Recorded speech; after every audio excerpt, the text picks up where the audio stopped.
Salut, chers combattants, chers surfeurs, youtubeurs et puis combattants comme les gens africaines. C'est le Banin de Yingui. Alors, je suis à vous là ce matin pour parler une fois de plus, révolution comme d'habitude. Mais j'ai un sujet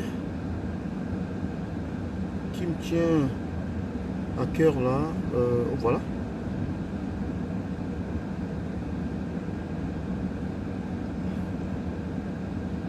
Il y a un document que j'ai reçu aujourd'hui. Est-ce que je peux le voir?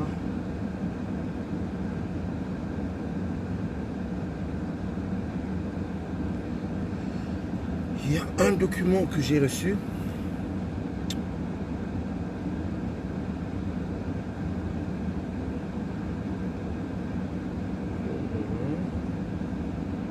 Est-ce que je vais le voir?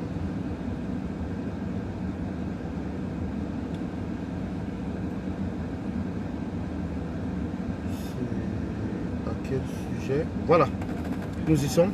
Le moment est arrivé où nous devons mobiliser nos militants pour descendre dans la rue.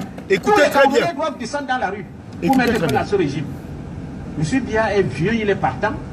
Il ne faut pas qu'il tue tous les Camerounais avant de partir. partir. De l'insurrection, de tels appels aux manifestations des populations. Qu'ils appellent ça comme ils veulent. À l'illégalité, il faut opposer l'illégalité. Et voilà un avocat en face de moi.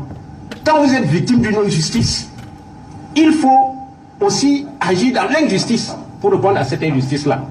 Les autorités administratives qui interdisent les marches, est-ce qu'ils ont compris le message de Maître Biliga? Si ces autorités administratives écoutent le message que mon confrère a dit tout à l'heure, à savoir qu'ils doivent laisser les Camerounais manifester librement. Peut-être que nous ne portons pas suffisamment ces manifestations, il faut les déporter à Yaoundé. Parce que Paul Biya l'a dit, tant que le Cameroun, tant que Yaoundé respire, le Cameroun vit. Mais quand une ville, une seule ville comme Douala, si elle est étouffée, le Cameroun est étouffé, le Cameroun ne vivra plus. Et je pense que nous, de l'opposition, nous ne faisons pas suffisamment ce que nous devons faire. Nous sommes arrivés à un niveau où il faut que le Camerounais se mobilise. Voilà la Sonara qui brûle. Peut-être qu'on va revenir sur le sujet. Mais vous allez imaginer, vous ne pouvez imaginer quelles sont les conséquences sur la vie quotidienne des Camerounais. On s'enfonce de plus en plus. Or, on a des gens qui sont en train de s'enrichir, et de s'enrichir. La semaine passée, votre confrère a annoncé qu'au Cameroun, 1 kilomètre de goudron coûte 5 milliards. Au Cameroun, 1 kilomètre. En Afrique de l'Ouest, 1 kilomètre de goudron, c'est 900 millions. Donc, par rapport à l'Afrique de l'Ouest, chaque kilomètre de goudron qu'on passe au Cameroun, les gens détournent 4 milliards 100 millions. Si les tenants du pouvoir goudronnent 10 kilomètres, ils détournent 40 milliards. S'ils goudronnent 100 kilomètres, c'est 400 milliards qui partent dans les poches des gens. C'est un crime impardonnable. Et on ferme les yeux sur tout ça. Une presse qui de plus est une presse sponsorisée par des ministres de la République, il sort ce genre de scandale, personne n'en dit rien. Mais le peuple camerounais est en train d'être tué. Et on est là, on fait comme s'il n'y avait rien. Les gens manifestent, on les arrête, on enferme et tout ça. Moi je pense que l'opposition doit vraiment prendre ses responsabilités à deux mains.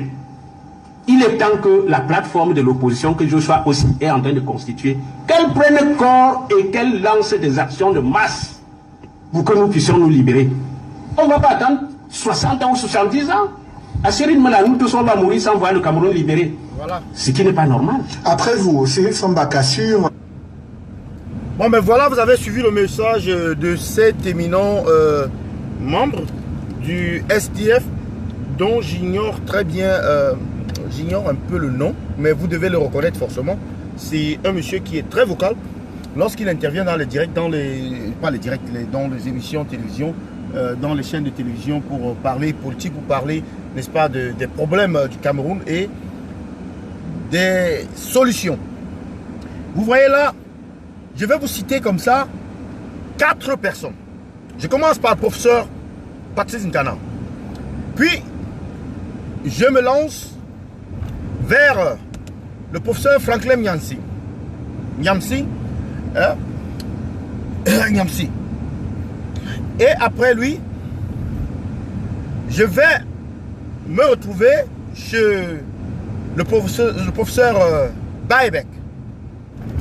Et juste après le professeur Baebek, je vais donc retrouver cet honorable membre du STF qui nous dit qu'il est temps de passer à l'action. Et des actions fortes. Parce qu'il n'y a rien à négocier, il n'y a aucune concession que nous pouvons obtenir de ce régime. C'est se leurrer, c'est se tromper. C'est, n'est-ce pas, sous-estimer la pourriture de ce régime. C'est sous-estimer la barbarie et le... Je ne sais pas comment dire. Et la... Je ne sais pas, c'est la barbarie et le niveau jusqu'auquel ces gens-là peuvent aller. Ils sont prêts à tuer tous les Camerounais pour se maintenir au pouvoir. Mais ils ne peuvent pas le faire. Puisque le Cameroun est bel et bien un pays dans le monde. Partagez le direct s'il vous plaît.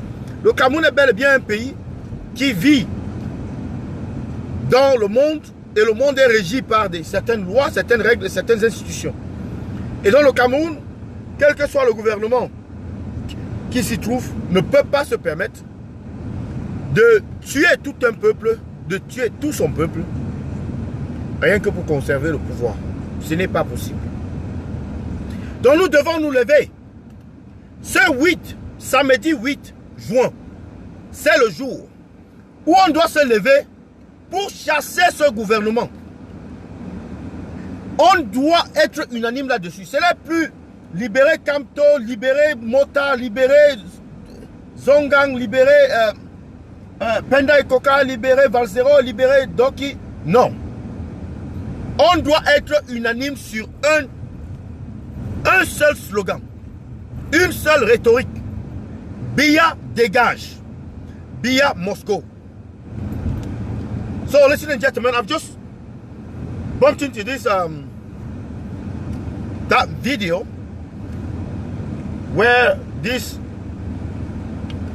brilliant Cameroonian was talking about... Le moment est arrivé où nous devons mobiliser nos militants pour descendre dans la rue. Ils sont les SDF, descendre dans la rue pour mettre fin à ce régime. Monsieur Biya est vieux, il est partant. Il ne faut pas qu'il tue tous les Camerounais avant de partir. C'est de l'insurrection, de tels appels aux manifestations des populations. Qu'ils appellent ça comme ils veulent. À l'illégalité, il faut opposer l'illégalité. Et voilà un avocat en face de moi. Quand vous êtes victime d'une injustice, il faut aussi agir dans l'injustice pour répondre à cette injustice-là. Les autorités administratives qui interdisent les marches, est-ce qu'ils ont compris le message de Maître Biliga? Si ces autorités administratives écoutent le message que mon confrère a dit tout à l'heure, à savoir qu'ils doivent laisser les Camerounais manifester librement.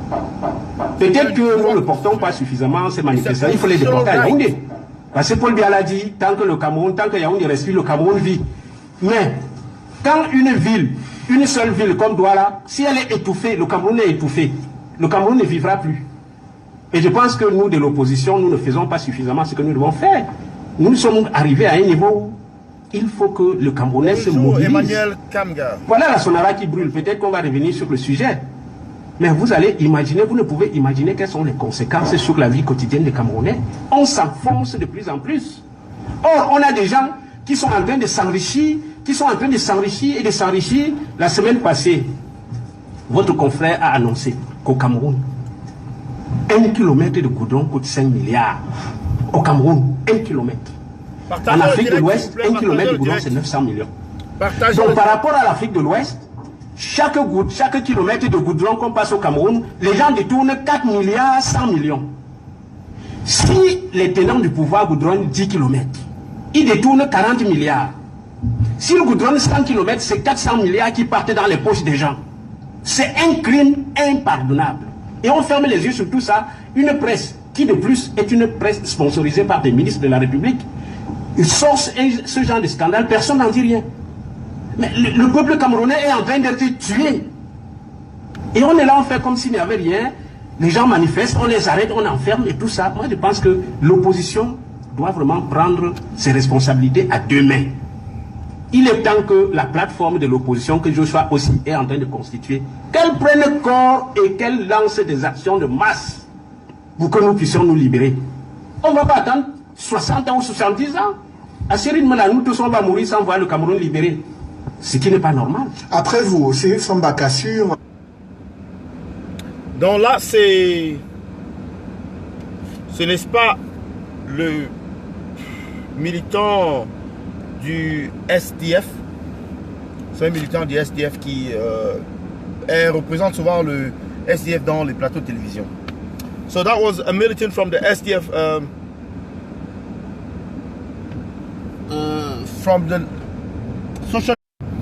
That was a militant from the Social Democratic Front who was calling for Cameroonians to rise up, calling for the opposition parties, opposition leaders to rise up and sack and depose this regime, this dictatorial regime.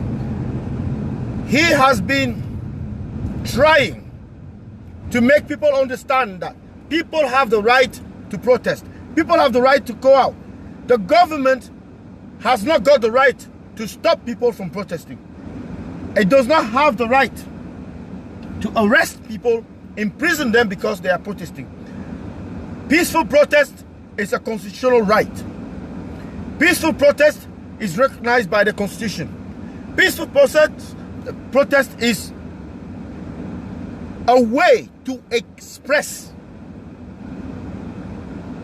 an opinion, a way to declare your state of mind, a way to disapprove a certain policy or certain policies. So we cannot just stand there and hope that a miracle will happen.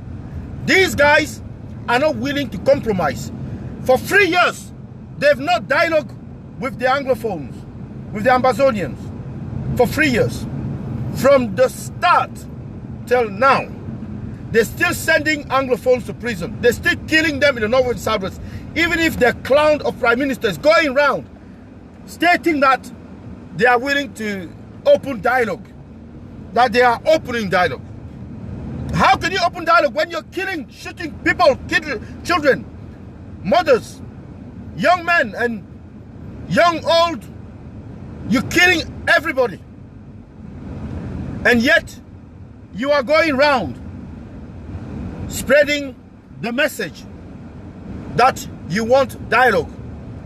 You are organizing dialogue. Who are you going to dialogue with? Dead people? Dead cops? Who are you going to dialogue with? So we cannot stand there and just observe. We cannot stand there and just behave like passerby. We cannot stand there and do nothing. We have to do something. We have a lot of weapons. We have a lot of tools. But I think we're using our tools in the wrong way. We should be focusing on Mr. Biya must go. That is our aim. And when we reach that aim, everything else falls in place. Everything else goes back to normal. But we need to get that right first. We need to get that right. So I call on you guys to try and regroup, to rethink, remodel, reorganize the way we are running this struggle. Yes, we are winning battles, but are we willing to go into a 10 years struggle? Have we got the means to run a 10-year struggle? Have we got the know-how to run a 10-year struggle? That's what I'm saying. We need to get rid of this government now. Now is the time. Now is the moment. And as they say in French, on bat le fer quand il est chaud. You can only mold iron when it's red hot. If you wait for that iron to cool down, you won't be able to mold it. So guys, this is a call that I'm making. Professor Bayerbeck gave us an inspirational strategy. He gave us so much in terms of strategy, knowledge of, conducting the struggle. So we want to be able to capitalize on that. Professor Ngannou is one of those who said that we have to use the same weapon that the oppressor is using. That is arms, guns. But slowly we will get to realize that, because these guys, they are killing us. And if we're not careful, they will be coming to our homes to kidnap us, just like they did with Albert Zonga and Professor Maurice Kamto and His Excellency, the elected president. Without any fraud, the elected president, His Excellency Maurice Kamto, Albert Zonga, Pendai Koka, Pole Ikinge, all of those people arrested for no reason. And yet we are thinking that we can negotiate with this government, with this regime. Mr. Biya must go. Mr. Biya and his regime must free Cameroon. That is the message. That's what we should push it. That's what we should aim for. That's what we should target all the time, anytime.